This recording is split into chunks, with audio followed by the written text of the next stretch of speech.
Hello, boys and girls. Welcome to today's story of Casey Jones, an American tall tale.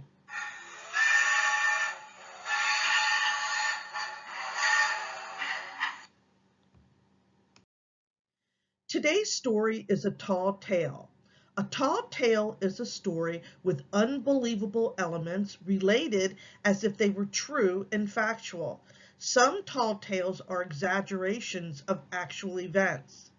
Casey Jones is a tall tale that tells the story of a legendary train engineer, Casey Jones, and his heroic last ride on the Cannonball Express.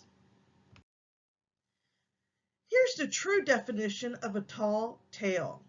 Tall tales often are told as if the narrator was part of the story, and the tone is usually light and playful.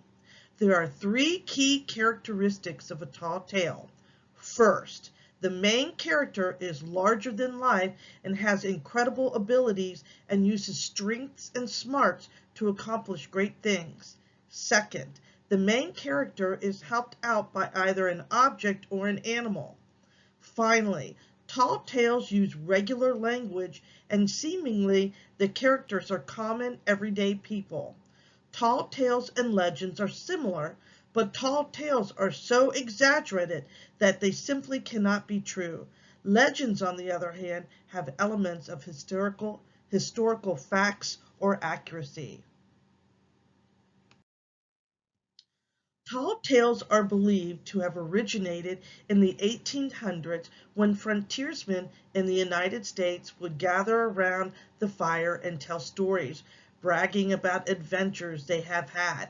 At the time, explorers were traveling to the Wild West and had many stories to tell about. The name Tall Tale is said to have come from the fact that the heroes in the story are larger than life, as is the story itself, even if the tall tale is based on a real person.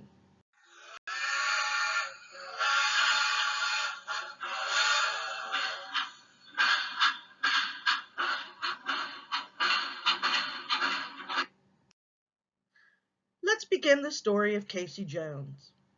Way back in the olden days, before folks had cars and airplanes to get around, the fastest way to get from place to place was by train. Every train had an engineer, the driver who decided when to slow down or speed up. And the fastest engineer in the country, maybe the fastest ever, was Casey Jones. Casey was born loving trains. Why, you never found young Casey without a toy train in his hand and a little engineer's cap on his head. He spent all his free time hanging around the train yard. At the tender age of 15, he got himself a job with the railroad sending telegraphs. But he still dreamed of one day driving his own train. Casey became a brakeman. That's the worker who sets the brakes and waves the signal flag.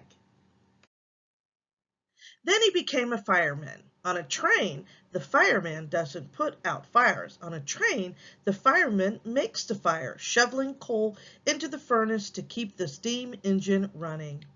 At last, Casey was an engineer, driving a train on his own, but he wasn't quite happy yet. You see, he was driving a slow freight train, and freight trains always had to get out of the way of the more important trains. What Casey really wanted was to run a passenger train, the fastest passenger train in the country. After years of hard work, Casey finally reached his dream. He was an engineer for the Illinois Central Line, and he ran the fastest passenger train in the country. He loved pushing in the throttle and going as fast as he could, watching the farms and fields and towns go blurry outside the window. Folks always knew when Casey was coming. He had a certain way of blowing his whistle, starting loud and wild like a howling wolf and trailing off sweet and slow like a lullaby. Fussy babies went to sleep with a smile on their face when they heard Casey's whistle. But even if they didn't hear Casey's whistle, folks still knew when he was coming because Casey always was on time.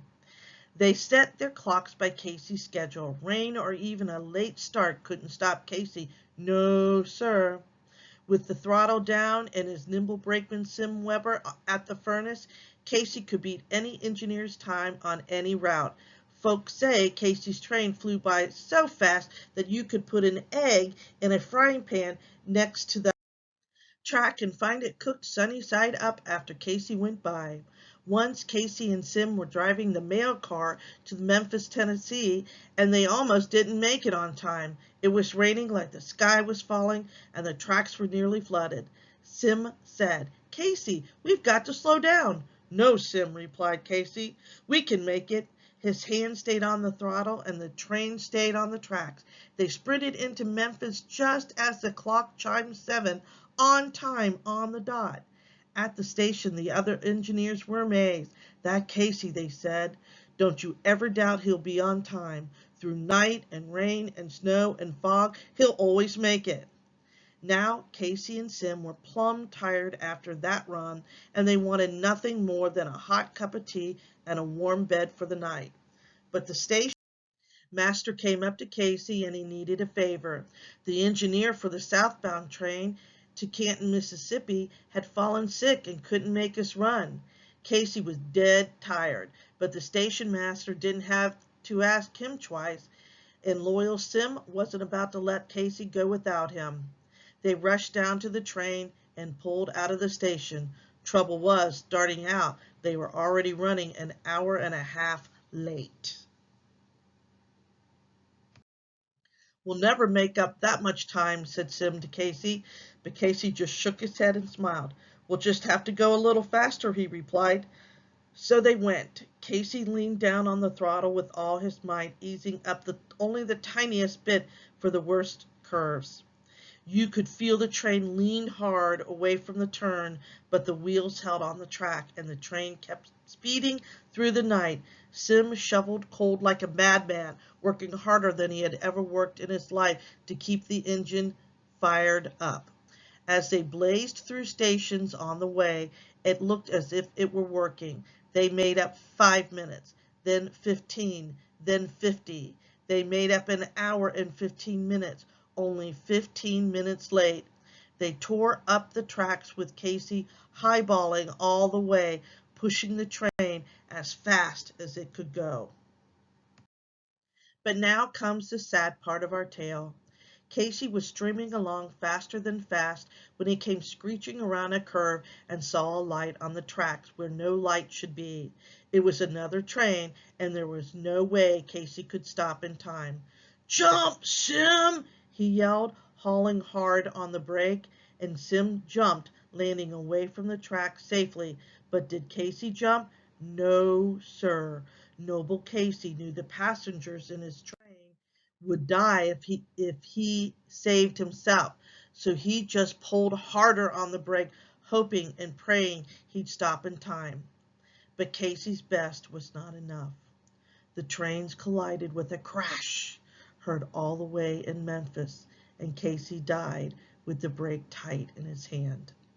But Casey slowed the train enough that it stayed on track, and even though Casey died up in the engine, all the passengers back in the cars were safe.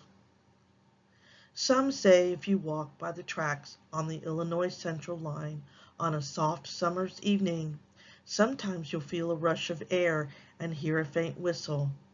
That's just Casey trying to get his passengers to Canton on time. I hope you enjoyed that story, boys and girls. Casey Jones is a remarkable tall tale. Come back for another story another day.